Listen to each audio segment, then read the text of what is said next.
Somebody said malaria ta kama bebinta bayan kuma a net suke kwana tana ƙoƙari duk za su kwanta su yi avoiding mosquitoes. Abin da nake so mu sani shi ne mafi yawancin mutane za ku san ce ai a net muke kwana kuma malaria ya zo ya kama mu.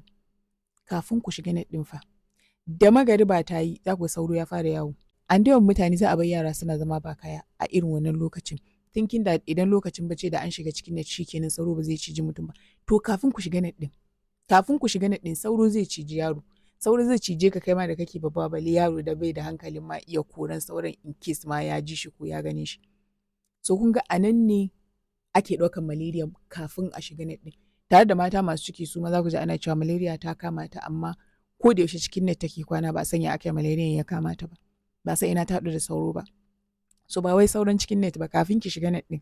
Hirar nan da ake tsayawa ana yi, zaman nan da ake yi, sauro zai kama ki cije miki kafafu ya kama bibin ki ya cije. Before you know it kina kwana cikin net kuna kwana cikin net amma malaria ya zo ya kama ku. So ga abin da ya kamata ku yi. Number one, da yamma yayi a dinga samun yara dogayen kaya.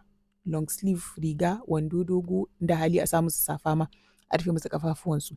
Ke ma ki yi ƙoƙari ki rufe jikinki in ana cikin yanayin sauro ko kuma kuna inda ke da sauro. Sa'annan duk wasu stagnant water wato ruwa da suke tsaye guri ɗaya ba su motsi a yi ƙoƙari a kawar da su a daina ajiye su saboda yana zama breeding spot for mosquitoes. Yana zama gurin da mosquito zai dinga haihuwa yana ƙara yawa cikin gidanku.